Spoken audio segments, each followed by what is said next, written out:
निष्ठुर है समय। यदि प्रभु एक क्षण रुक जाते तो कम से कम माँ से भेंट तो कर पाते।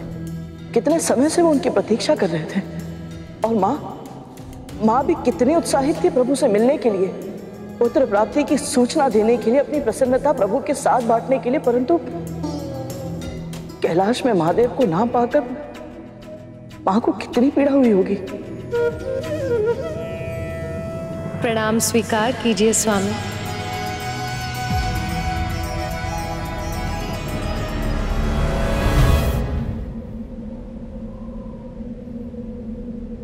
ये कैसी लीला रच रहे हैं आप।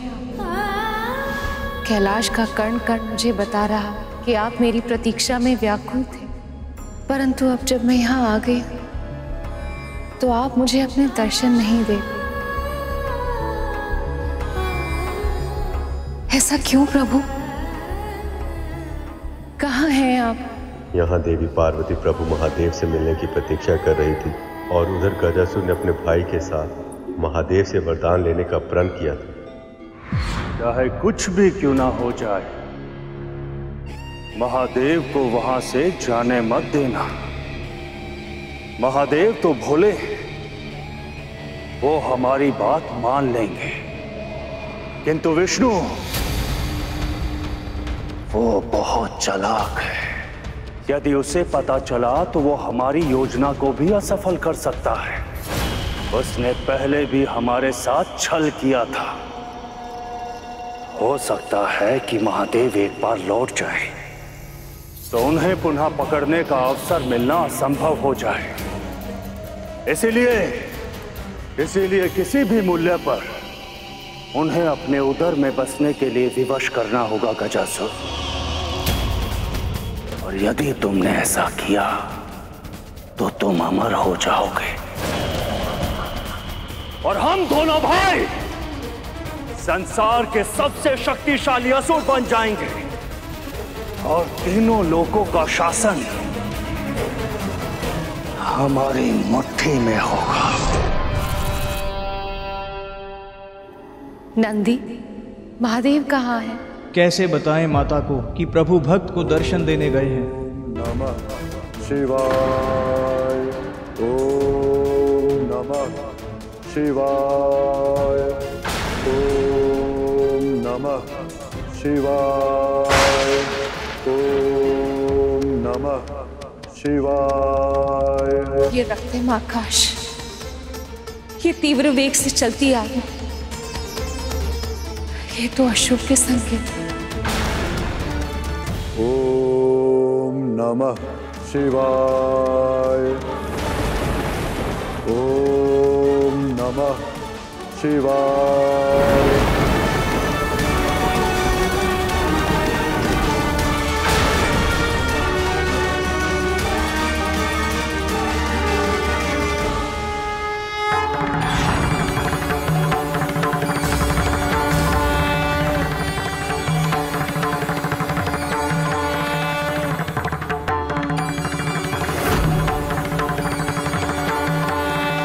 महादेव,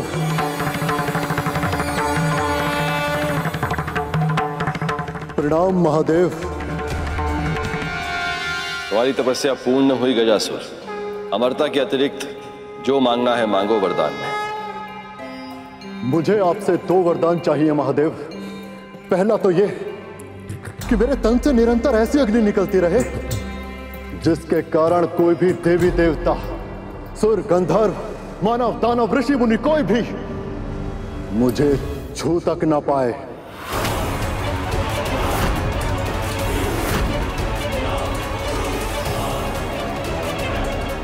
तथास्तु।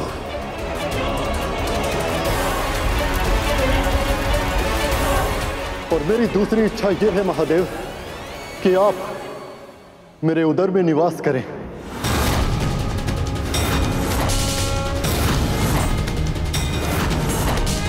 अब से यही आपका निवास स्थान होगा प्रभु, सदैव सदैव के लिए।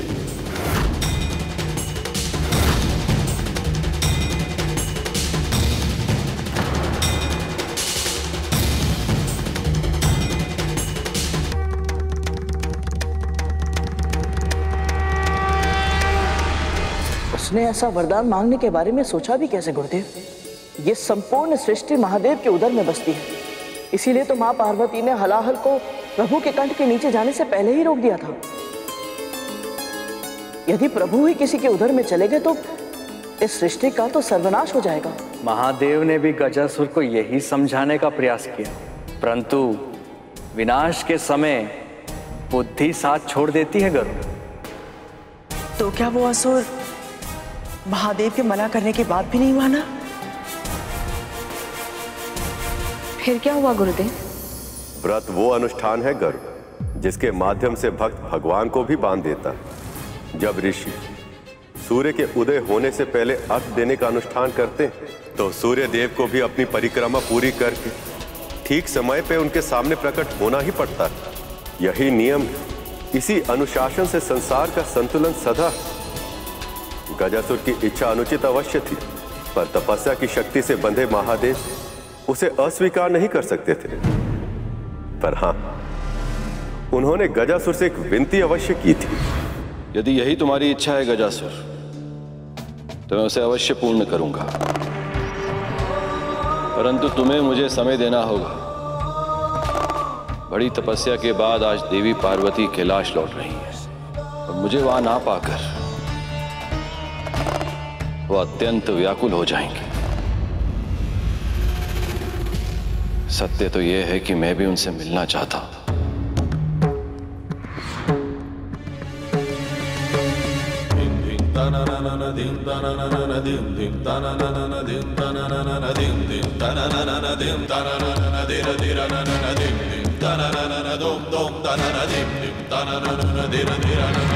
भले ही मेरा मिलन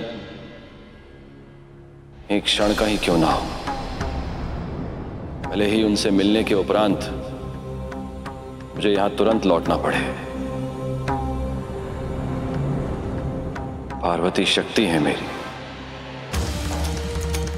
प्रभु से वियोग के कारण विचित्र सी बेचैनी का आभास हो रहा है मुझे उनसे भेंट करनी ही होगी।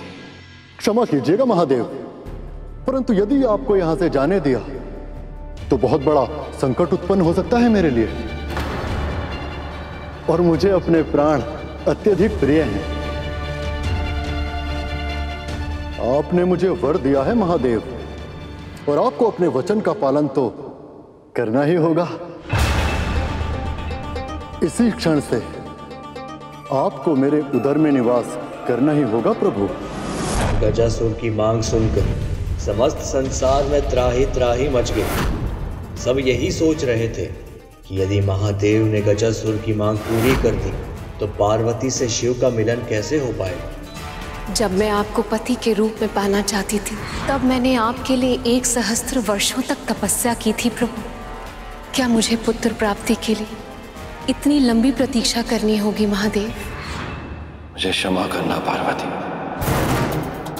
मुझे क्षमा करना पार्वती, मुझे क्षमा करना पार्वती, मुझे क्षमा करना पार्वती। जो बहुत ही अनुचित होने वाला है, बहुत ही भयंकर, बहुत ही विनाशकारी।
नंदी जी, माता को ये क्या हो रहा है?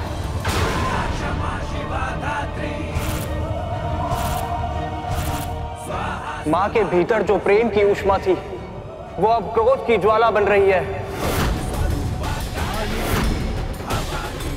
माँ अपना रौद्र अवतार दुर्गा अवतार ले रही है।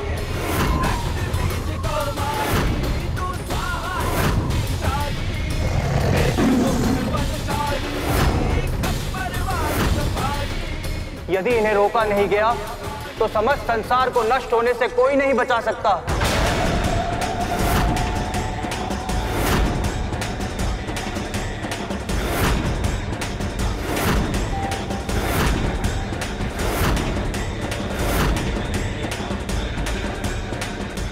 ब्रह्मा विष्णु प्रकट हो।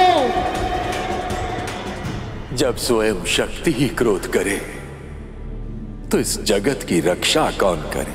सखी पार्वती के क्रोध को शांत करने की क्षमता केवल महादेव में है, ब्रह्मदेव। और अब वही गजासुर के उदर में है। ऐसे में कौन शांत करा सकता है इन्हें? मैं नहीं जानता मैं इन्हें शांत कैसे करूंगा।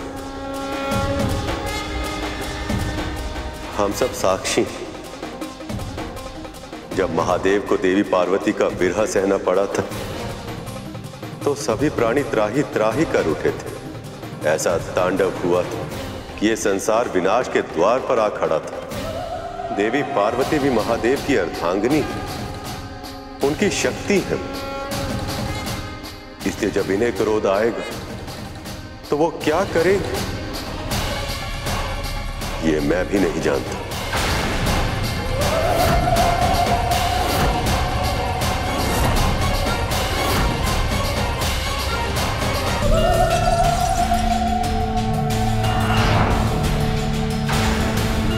देवी, आपके पास तो हर क्षण का लेखा जोखा होता है। बताइए कहाँ है महादेव?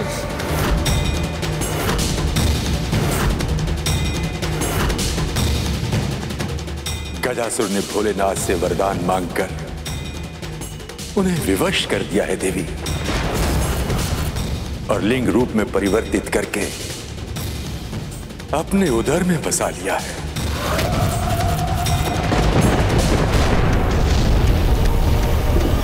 गजासुर! गजासुर! गजासुर!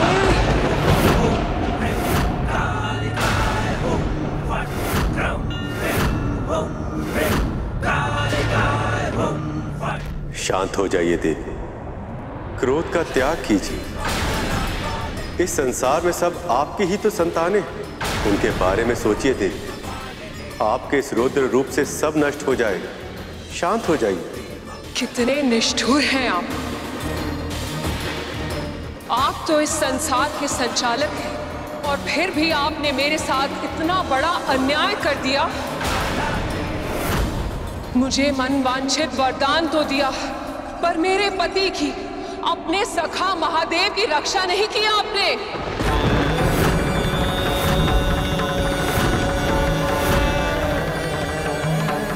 आप अच्छी तरह जानती हैं देवी, भक्त और भगवान के बीच में कोई नहीं आ सकता, मैं भी नहीं। पर भक्ति तो मैंने भी आपकी की थी विष्णु,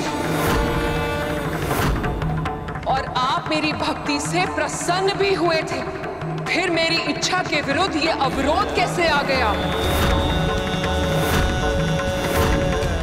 आप अच्छी तरह जानते हैं विष्णु कि मैं और महादेव एक दूसरे के बिना अधूरे हैं। ना वो मेरे बिना जी सकते हैं और मेरा जीवन उनके बिना संभव नहीं है। ये भूल आपसे हुई है विष्णु, आपसे हुई है विष्णु, आपसे हुई है विष्णु, और अब आपको ही इसे सुधारना होगा, और अब आपको ही इसे सुधारना होगा।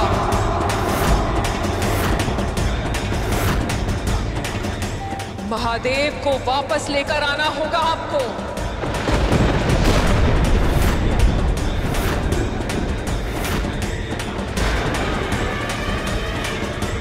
देवी, मैं कैसे? क्यों और कैसे का उत्तर आप स्वयं खोजिए विष्णु, पर कब का उत्तर मैं आपको अवश्य दूंगी। मंगल स्नान के बाद मेरी पूजा समाप्त होने से पहले तक यदि महादेव मेरे पास वापस नहीं आए तो मैं आपकी प्रतीक्षा नहीं करूंगी। स्वयं उस गजासुर का वध करके अपने पति को मुक्त कराऊंगी मैं।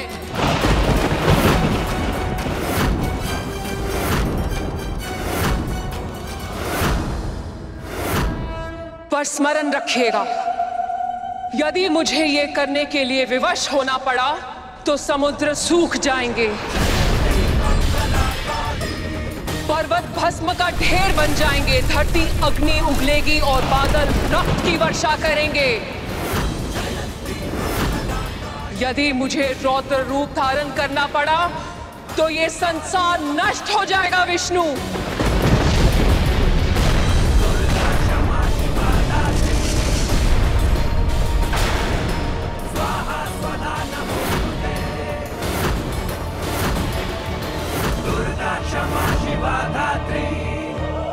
और ये आप भी जानते हैं कि मेरे उस अवतार के क्रोध पर महादेव की अतिरिक्त और कोई नियंत्रण नहीं पा सकता, स्वयं मैं भी नहीं।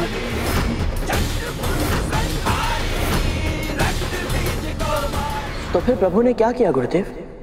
गजासुर का पहला वरदान तो ये था कि उसे कोई छू भी नहीं पाएगा, तो फिर प्रभु विष्णु महादेव को छुड़ाकर कैसे लाए?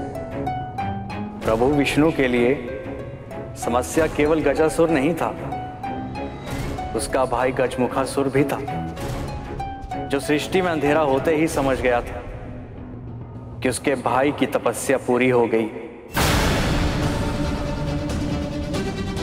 और अब वो अपनी शक्तियों का प्रयोग करने के लिए स्वतंत्र है। संसार पर ऐसी भीषण विपदा पड़ी थी जो ना तो किसी ने कभी देखी थी और ना ही सुनी थी। प्रभु विष्णु और ब्रह्मदेव के पास इन दोनों समस्याओं में से किसी का भी समाधान नहीं था और समय उनके हाथों से सूखी रेत की तरह फिसलता जा रहा है।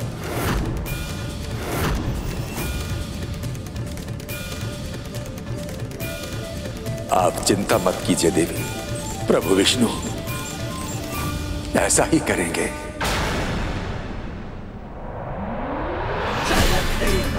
हाँ देवी, जो आवश्यक होगा वो सब करूंगा, पर महादेव को वापस अवश्य लेकर आऊं, समय से पहले और किसी भी मूल्य पर।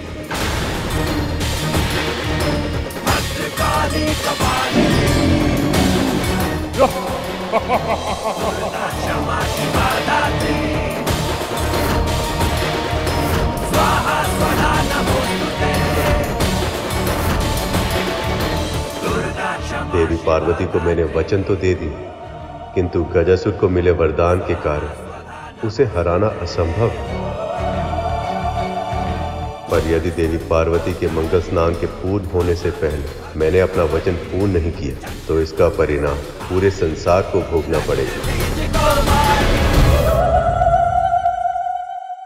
विष्णु और ब्रह्मदेव के पास इन दोनों समस्याओं में से किसी का भी समाधान नहीं था और समय उनके हाथों से सूखी रेत की तरह फिसलता जा रहा था, क्योंकि देवी पार्वती अपना मंगल स्नान आरंभ कर चुकी थी।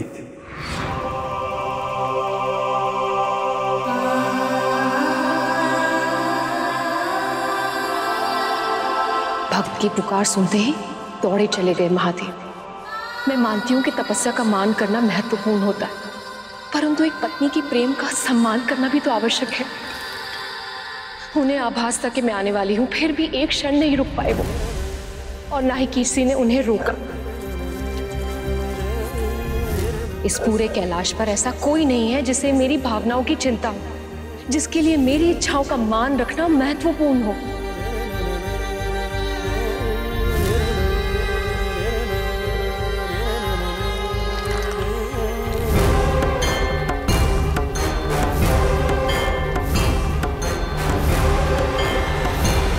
अब जो मेरा पुत्र होगा वो मेरी हर आज्ञा का पालन करेगा। जिस तरह यशोदा का कान्हा उन्हें सताता है, परंतु सबसे अधिक प्रेम भी वो उन्हीं से करता है, ठीक वैसे ही मेरा पुत्र भी मेरे साथ ऐसा ही करेगा। मेरे लिए सबसे टकरा जाएगा वो, डांट पड़ने पर कान पकड़कर क्षमा भी मांगेगा, और यदि उसने शरारत की तो उसे भी मैं ओखली से बांधकर दंड दूंगी। नहीं नहीं, मैं ये नहीं कर सकती, मैं उसे इतना बड़ा दंड नहीं दे सकती। कान्हा माखन चुराता है तो यशोदा उसे डांट देती है, परंतु मैं अपने पुत्र को एक से एक उत्तम व्यंजन बनाकर खिलाऊंगी, और तब तक खिलाऊंगी जब तक उसके पेट के साथ साथ उसका मन नहीं भर जाता। अपने पुत्र के मन, मस्तिष्क, यहाँ तक कि प्राण वायु को भी मैं स्नेह से भर दूंगी।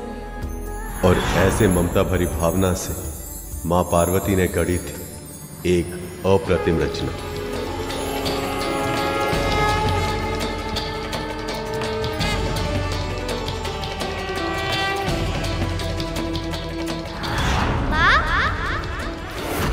अभी जो मैंने अनुभव किया, क्या था वो? माँ? माँ?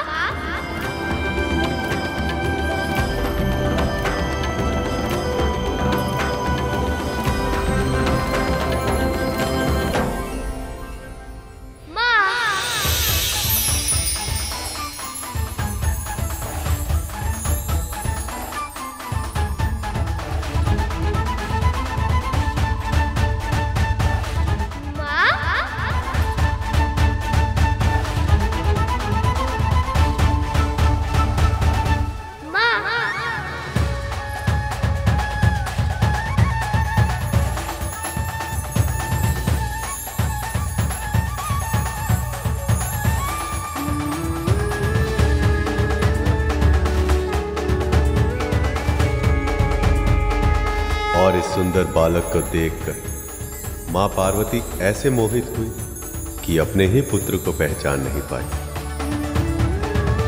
बालक? ओहो, तू कौन है? यहाँ आजा।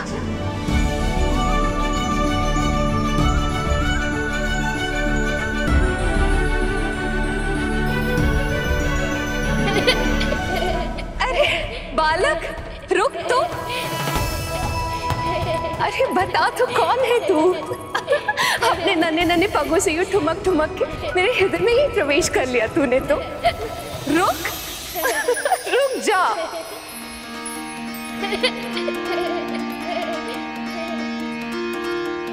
पार्वती के मन में उमड़ी ममता, माँ की गोद में आए विघन हरता। पार्वती के मन में उमड़ी ममता,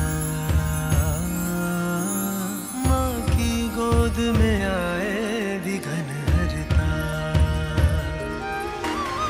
अद्भुत बालक फरमा प्रेम लुटाती, प्रथम देवता जग में उसे बनाती। हाँ प्रथम क्या हुआ माँ? ठीक तो है ना? आप थक गई है माँ? जय प्रथम देवा श्री गणेश, जय विघ्न हरता श्री गणेश। जय प्रथम देवा श्री गणेश, जय विघ्न हरता। ये लीजिए, जल पीजिए माँ।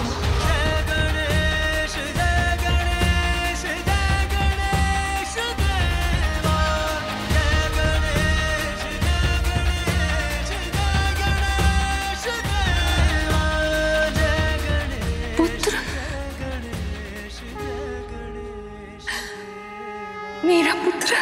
हाँ माँ, मैं आपका ही पुत्र हूँ, आपकी हृदय से जन्मा हूँ। केवल आपके लिए इस संसार में आया हूँ। अब से आपकी सेवा ही मेरा सुख और आपका सुख ही है मेरा उद्देश्य। एक माँ के लिए सबसे बड़ा सुख होता है अपनी संतान से प्रेम और अनुराग पाना।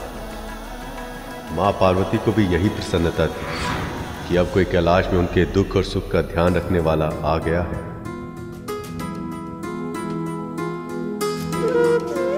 माँ और पुत्र का मिलन तो सदैव ही सुखद होता है, तो फिर आप सभी माँओं की आंखों में आंसुओं का आभास क्यों हो रहा है मुझे? यही तो इस संबंध की विशेषता है गर्ग। वैसे तो देवी पार्वती शक्ति स्वरूपा महादेव के साथ अर्ध नारीश्वर है, अपने आप में हर तरह से संपूर्ण। किंतु जब एक स्त्री मां बनती, अपनी संतान को अपने वश से लगाती, तो उस समय उसे जिस पूर्णता, जिस सुख का आभास होता है, वो केवल एक मां ही समझ सकती है।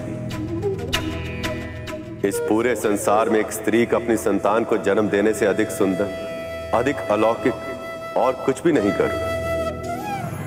और गणेश तो केवल और केवल देवी पार्वती से ही उत्पन्न हुए थे। पर महादेव का क्या हुआ? वो तो अपने पुत्र के जन्म के समय ही उपस्थित नहीं रह पाए। हाँ गुरुदेव, प्रभु विष्णु ने तो वचन दिया था कि माँ पार्वती के मंगल स्नान के बाद उनकी पूजा समाप्त होने से पहले वो महादेव को ले आएंगे। तो फिर उन्होंने अपना वचन पूरा कैसे नहीं किया? गरुड़ सही प्रश्न पूछ रहा है। यही जिज्ञासा और इसका उत्तर ही गरुड़ को वो ज्ञान देंगे जिससे उसको भविष्य में लाभ होगा। गणेश का जीवन हर मनुष्य के लिए मार्गदर्शक होता है और यही ज्ञान गरुड़ का भी मार्गदर्शन करेगा मेरा वाहन बनने में। प्रभु विष्णु के साथ साथ ब्रह्मदेव, देवराज इंद्र, नंदी, श्रृंगी और अन्य शिवगण भी इसी पहेली में उलझे थे जब अपने प्रभु की समस्या का समाधान करने के लिए देव ऋषि नारद वहां आए। नारायण नारायण। महादेव को अपने उदर में बसाकर गजासुर स्वयं को अमर समझने लगा है प्रभु, और उसने घोषणा की है कि अब वो तीनों लोकों का स्वामी है। आज अपना राज्याभिषेक कर रहा है वो, जिसमें उसने स्वर्ग की अप्सराओं और गंधर्वों को गायन के लिए आमंत्रित किया है। यदि देवराज ने इस आमंत्रण को अस्वीकार कर दिया तो इसे वो अपनी सत्ता की चुनौती समझेगा और कल ही स्वर्ग पर आक्रमण कर देगा। नारायण नारायण। प्रभु, यदि ऐसा हो गया तो स्वर्ग को बचाना असंभव होगा, क्योंकि जब तक उसके उदर में महादेव विद्यमान है उसे हराना संभव ही नहीं है। प्रभु, अब हम क्या करें प्रभु? जिसे आप समस्या समझ रहे हैं देवराज, वही तो अवसर। यदि गजासुर चाहता है कि कला का प्रदर्शन हो तो अब ऐसा ही होगा।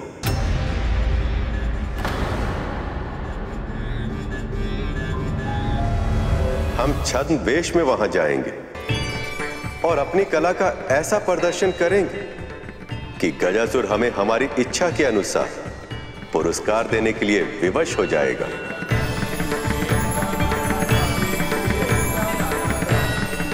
आपकी योजना अद्भुत है, अद्भुत है प्रभु, अद्भुत।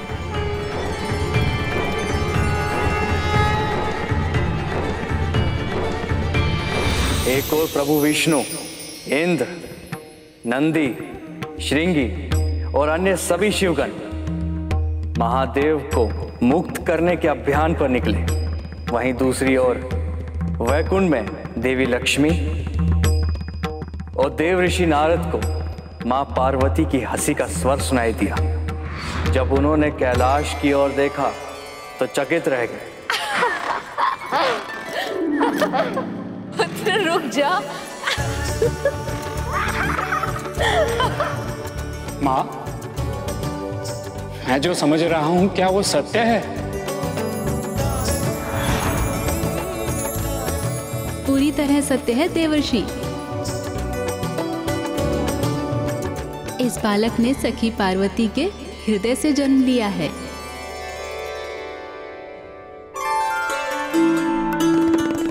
इच्छानुसार।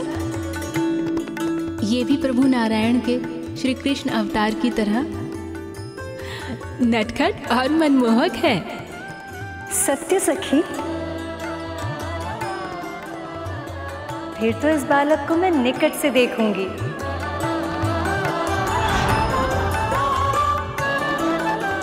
इससे भेंट की इच्छा तो मेरे मन में भी है। नारायण नारायण, माओ को अपने आकर्षण में बांध लेना और स्वयं ममता की डोरी में बन जाना, ये तो कोई आपसे सीखे प्रभु। बस कर पुत्र, बस रुक जा, आ गया। बहुत थक गया होगा ना? चल तेरा हाथ मुंह धुला के तुझे भोजन करा देती हूँ। बहुत भूख लगी होगी ना? पुत्र को भूख लगी है, क्यों उससे पहले माँ को कैसे पता चल जाता है?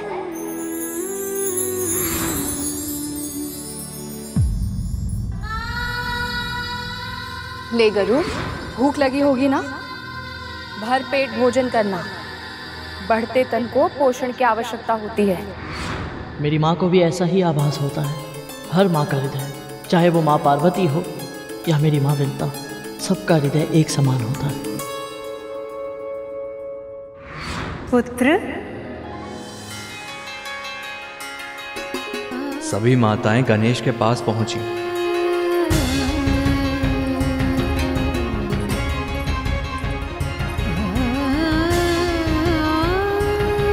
माँ का हृदय पुत्र के उदर से जुड़ा होता है। जब पुत्र को भूख लगती है ना, माँ का हृदय अशांत हो जाता है। फिर माँ को ज्ञात हो जाता है कि पुत्र को भूख लगी है। समझे? बात तो आपने अच्छी नहीं, पर अब है कौन? अरे पुत्र, ये आपकी प्रिय मामी जी हैं, देवी लक्ष्मी। प्रणाम करो। प्रणाम मामी जी। सदा समृद्ध रहो।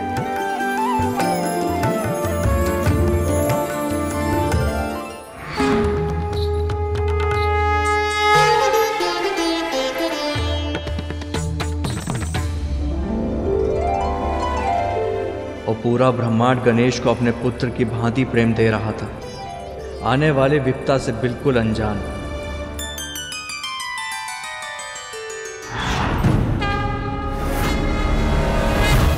आप सब कौन है? हम तुम्हारी माँ। आओ पुत्र, निकट आओ। आओ पुत्र, हमारे पास आओ।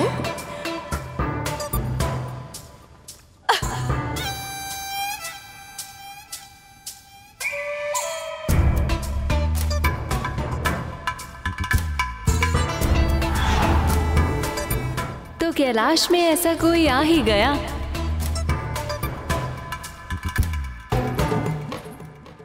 जो महादेव का नहीं, देवी पार्वती का भक्त है। बधाई हो देवी, आपकी तपस्या का फल आपको मिल ही गया। आपने जैसी कल्पना की थी, बिल्कुल वैसा ही पुत्र मिला है आपको। पुत्र, आगे आओ। सच, ये तो मेरी कल्पना से भी अधिक मनमोहक है।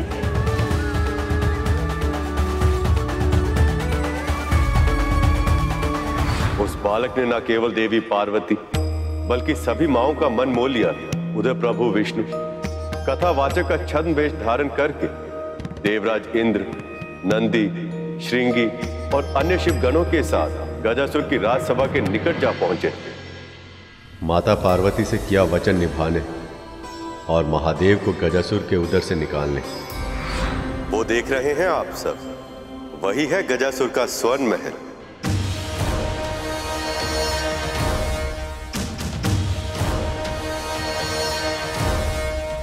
प्रभु, इसकी छटा तो बहुत ही निराली है। हाँ प्रभु, ऐसे स्थान पर हमें प्रवेश कैसे मिलेगा?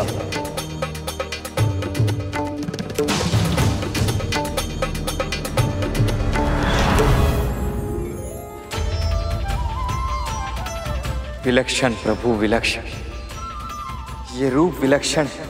बस अब यही आशा है प्रभु कि जिस कार्य की सिद्धि के लिए ये रूप धारण किया है वो पूरा हो जाए। हम महादेव को निश्चिंत ही मुक्त कराएंगे।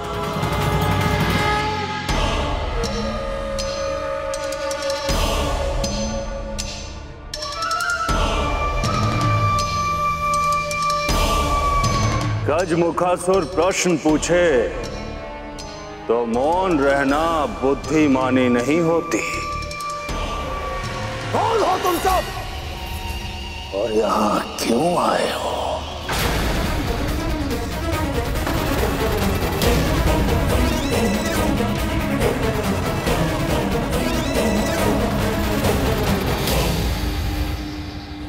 हम महादेव को मुक्त कराने आए, किंतु ये बात तुझ मूर्ख को समझ नहीं आएगी गजासुर। हम सब कथावाचक हैं महाराज। भोले भंडारी महादेव के गुणगान करके अपना जीवन यापन करते हैं। जब हमने सुना कि यहाँ महादेव के सबसे बड़े भक्त का अभिषेक हो रहा है तो हमें लगा कि यहाँ महादेव की जीवन की कथा शिव कथा कहने से अधिक सौभाग्य और क्या हो सकता है। जो दिख रहा है वो है नहीं, और जो दिख नहीं रहा वो छुपा हुआ है। तुम सब आए तो एक साथ हो, किंतु तुम एक नहीं हो, अलग अलग हो। तुम सब अलग अलग हो, एक दूसरे से बिल्कुल अलग। कहीं इसने हमें पहचान तो नहीं लिया?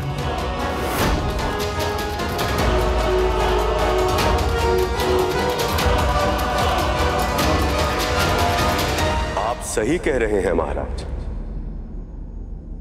हम सब अलग अलग ही हैं।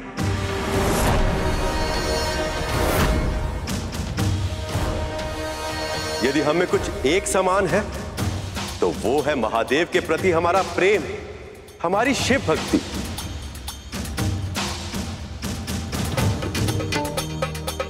अब आप ही बताइए, इससे अधिक महत्वपूर्ण और क्या हो सकता है? तुम सब सत्य कहा तुमने, परंतु अब कहते ही रहोगे या कुछ सुनाओगे भी? शिव कथा सुनने के लिए अत्यधिक आतुर हूं मैं। राक्षस होकर भी इसकी भक्ति भावना कितनी शुद्ध है।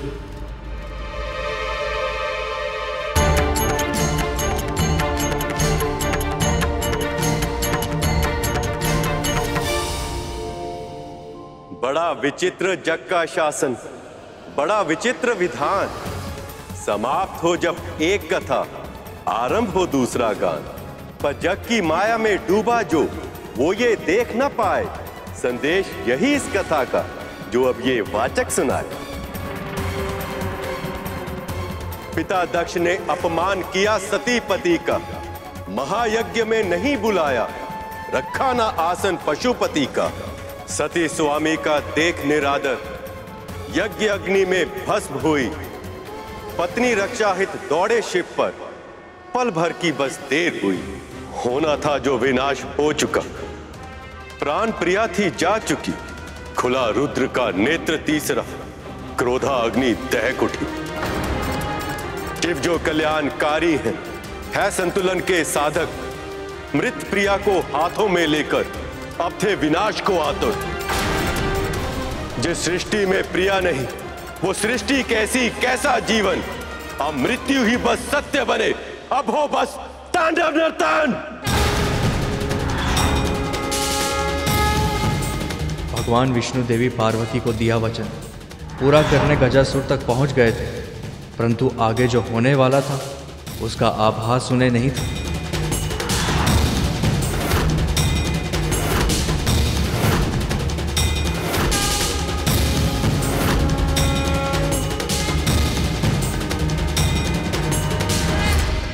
एक ओर प्रभु विष्णु अपनी योजना को सुदृढ़ कर रहे थे, तो दूसरी ओर मां पार्वती और उनके पुत्र के बीच स्नेह संबंध का सूत्र और भी सुदृढ़ होता जा रहा था। आप सब मेरे पुत्र के जन्म के शुभ अवसर पर मेरी प्रसन्नता को साझा करने आए, इसके लिए मैं आप सबको बहुत बहुत धन्यवाद कहती हूँ।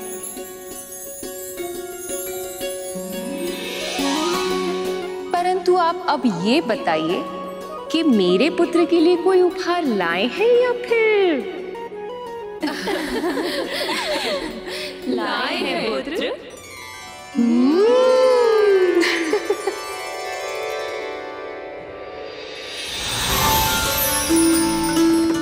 पुत्र, ये सारे वस्त्र आपके लिए हैं। इसमें से जो प्रिय लगे उसे चुन लो।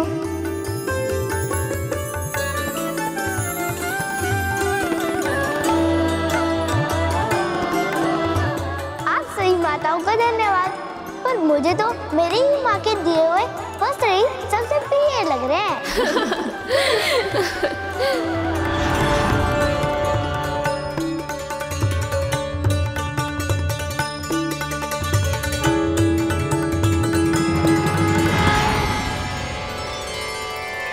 फूलों का श्रृंगार रूप सज्जा के लिए आवश्यक होता है पुत्र। स्वयं चुनो, इनमें से कौन से पुष्प सबसे अधिक प्रिय हैं तुम्हें।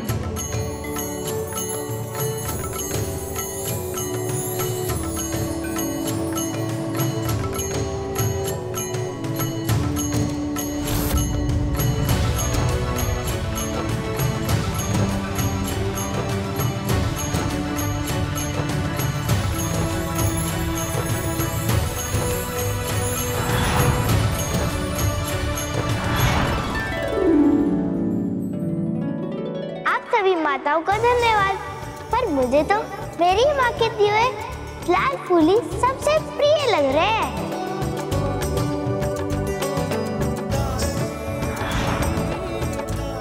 सखियों, पुत्र को ज्ञात है कि सखी पार्वती क्या उपहार देने वाली है, और उस उपहार के सामने ये हमारा उपहार का चुनाव कभी नहीं करेगा। इसलिए क्यों ना हम कुछ ऐसा करें जिससे कि पुत्र को ज्ञात ही ना हो कौन सा उपहार किसका है।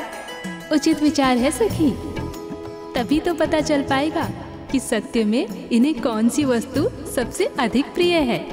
माँ, इन्हें प्रयास करने दीजिए, विजय तो आपके प्रेम की होगी।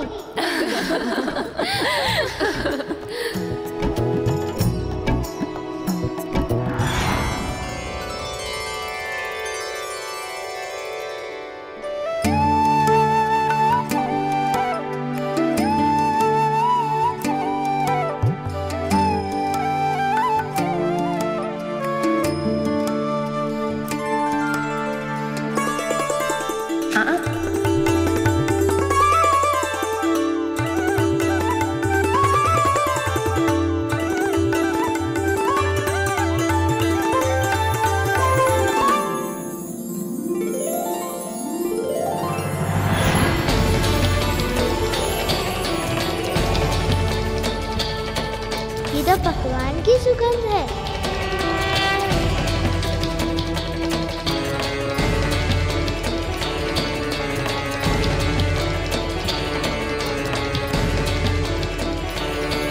ये सारे पकवान और मिठाई की सुगंध कैसे पहचानूं माँ को?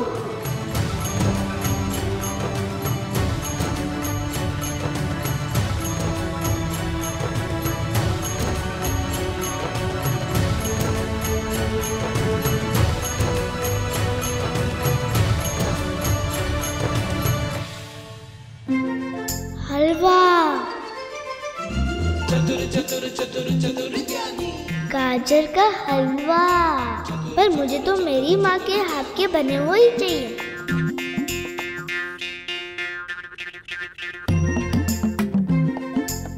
मखाने की खीर, अवश्य माँ लक्ष्मी की होगी, लेकिन माँ कहाँ है? लड्डू।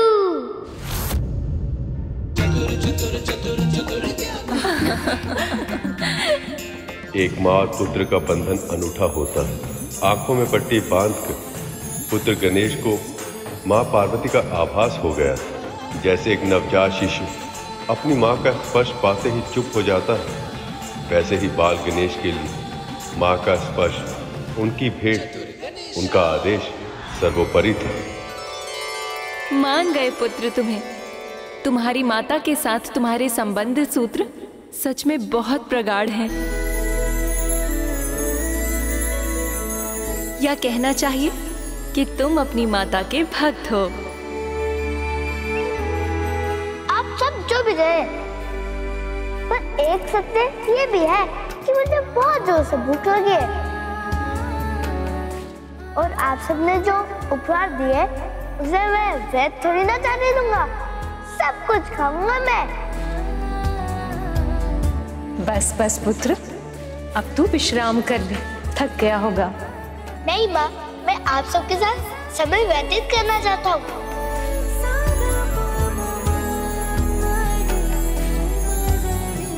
वो थक माँ गई हैं और विश्राम करने के लिए मुझे कह रही हैं। दर्शन देने के लिए आप सभी का बहुत बहुत धन्यवाद। पर अब मेरी माँ को विश्राम करने की आवश्यकता है।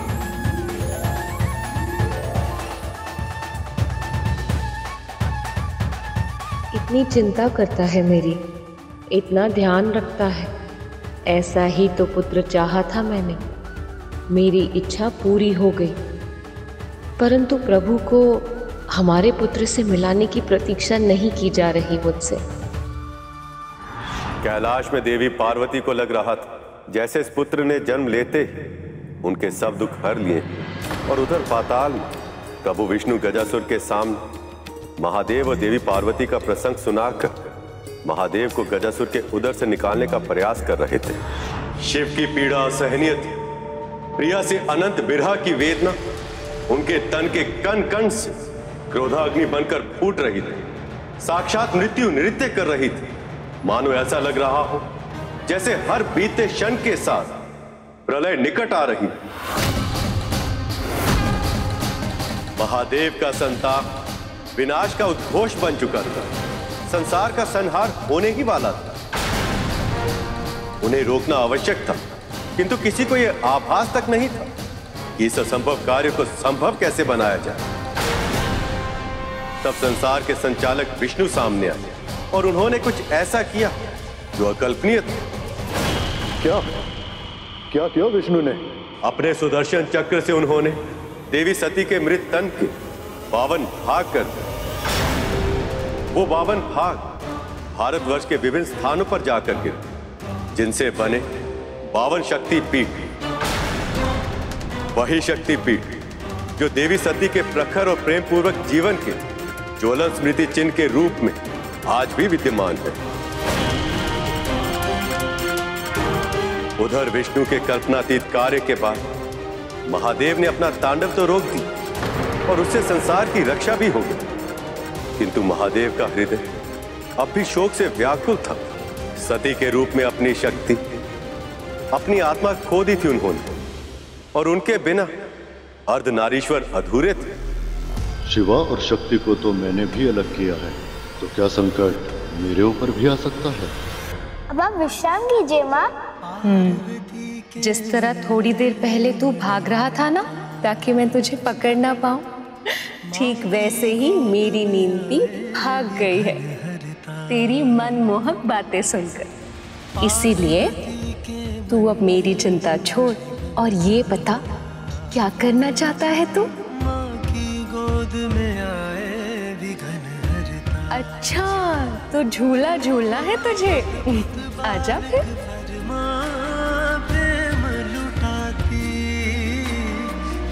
आप बैठिए माँ। अरे अरे पुत्र तो तू है, झूला तो मुझे झूलाना चाहिए, तुझे बिठाकर, नहीं तो तू थक जाएगा ना। आपकी सेवा करके मैं थक जाऊं, ऐसा कभी भी नहीं होगा। नारायण नारायण, आपका पुत्र तो बहुत ही विलक्षण है माँ। ये तो केवल आपके ही सुख के बारे में सोचता रहता है। प्रणाम देवर्षि। प्रणाम देवर्षि। आ गया। बहुत ही उचित समय पर आए हैं आप। आप शीघ्र ही इसे आशीर्वाद भी दे दीजिए। अवश्य माँ।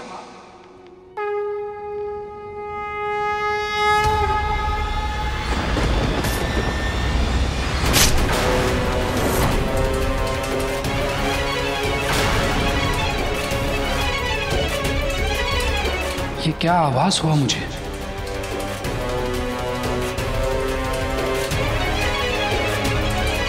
मुझे वरदान दीजिए कि मेरी मृत्यु केवल उसी के हाथों हो पाए जिसका जन्म केवल और केवल माता से हुआ हो, जिसके पिता ने स्वयं उसका शीश काटकर पुनः जोड़ा हो।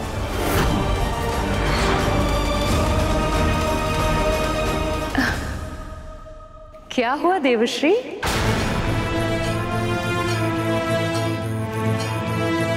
माँ को कैसे बताऊं कि मैं इनके पुत्र को दीर्घायु होने का आशीर्वाद क्यों नहीं दे सकता।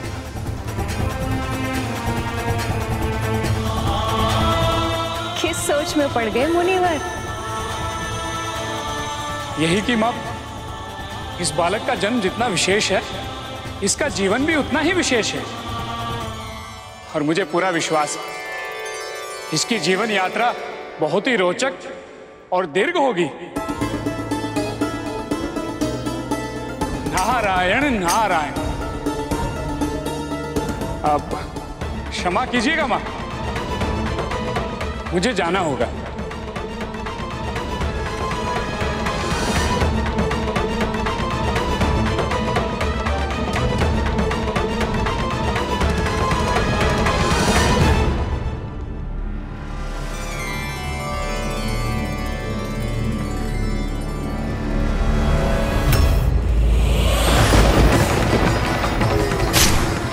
देखा, क्या वो सच में घटित होगा? यदि ऐसा हुआ तो माँ की प्रतिक्रिया क्या होगी? ये क्या आभास हुआ मुझे? एक माँ से कैसे कहूँ कि उसके संतान की आयु अधिक नहीं है? अगर ऐसा हुआ तो माँ शक्ति ये वियोग नहीं सह पाएगी। इसके परिणामों की चर्चा किसके साथ करूं? प्रभु नारायण भी अभी अपने लोक में नहीं है। देव ऋषि नारद की यह चिंता उचित थी, क्योंकि उन्हें यह आभास था कि गजमुखासुर की मृत्यु की पहली शर्त केवल यही बालक पूरी कर सकता था, क्योंकि उसका जन्म केवल मां से हुआ था।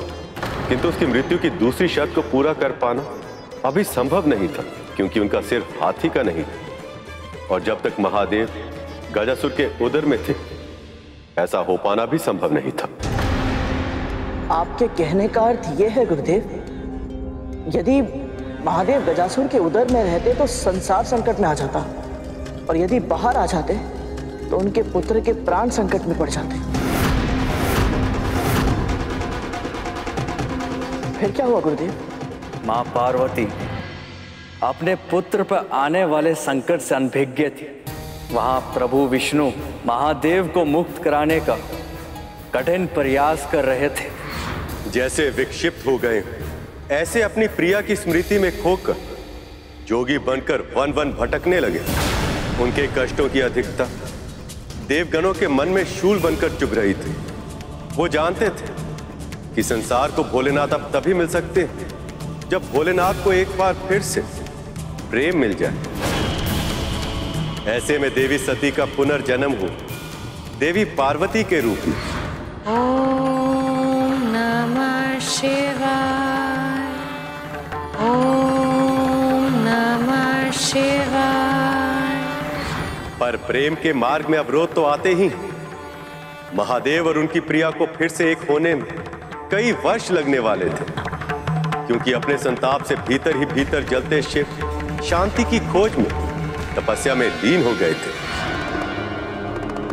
ऐसे में पार्वती ने अपने स्वामी को प्राप्त करने के लिए तपस्या करने का निश्चय किया, पर उनकी मां मैनावती ये नहीं चाहती थी कि उनकी सुकोमल पुत्री इतना भीषण तप करे।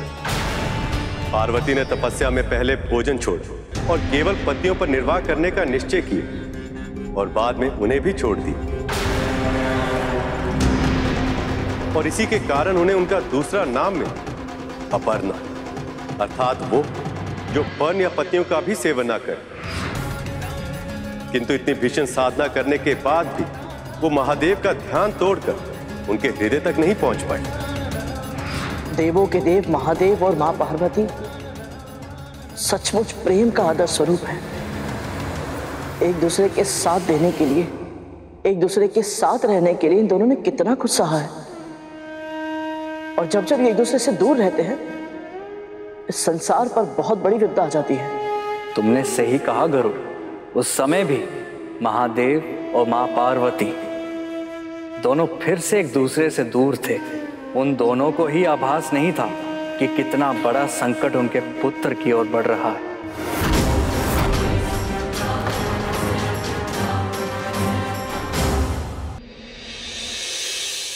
बहुत ही सुंदर रूप पाया है उसने, सलोना सा मुख, नटखट इतना कि पूछे ही मत।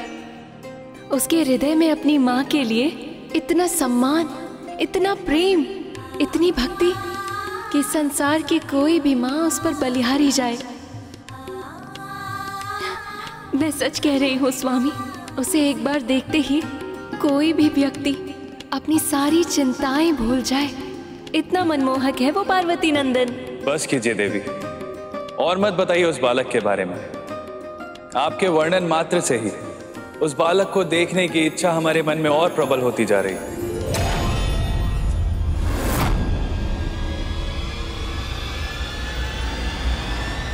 पर देखूंगा तो अनिष्ट हो जाएगा।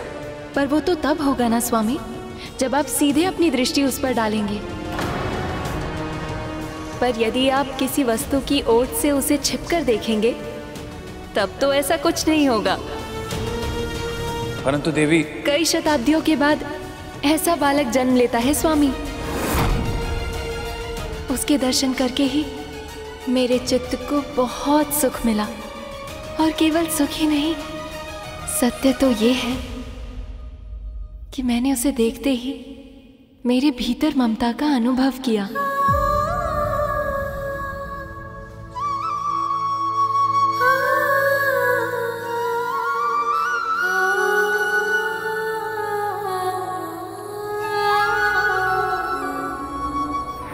माँ,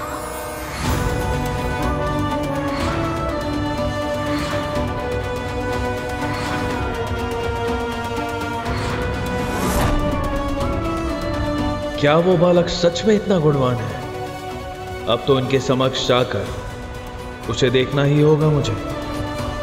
शनिदेव के बारे में विख्यात है कि वो सदैव अपनी भावनाओं और कर्मों पर नियंत्रण रखते हैं, अपने कर्मों के परिणामों के प्रति सदैव सचेत रहते हैं, क्योंकि संसार के सभी प्राणियों को उनके कर्मों के अनुरूप दंड देना उनका उत्तरदायित्व है। पर इस बालक के बारे में जानकर वो भी स्वयं को रोक नहीं पाए।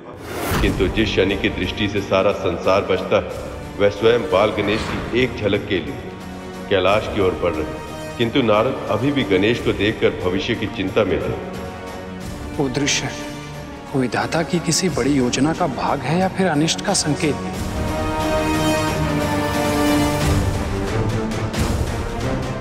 प्रणाम देवऋषि। प्रणाम शनिदेव। आप कैलाश से आ रहे हैं ना? क्या माँ पार्वती का पुत्र सच में बहुत विशेष है? वो संसार के सभी बालकों के गुणों को अपनी कल्पनाओं के सांचे में ढालकर उसका सृजन किया है माँ ने। वो मनमोहक है, सम्मोहक है, मधुर वाणी, विशाल आंखें, लंबी लंबी भुजाएं और उत्तम विचारों की मूर्ति है वो। इस पूरी सृष्टि में भला उस बालक से अधिक विशेष और कौन हो सकता है? देवऋषि की बातों ने मेरा संकल्प और भी दृढ़ कर दिया। धन्यवाद महर्षि। नारायण नारायण।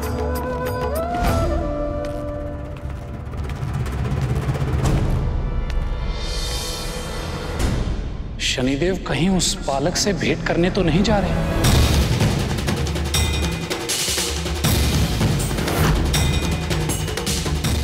क्या उस बालक पे सच में कोई संकट तो नहीं आने वाला है? और मैंने शनिदेव को उस बालक के बारे में बताकर उचित किया या अनुचित?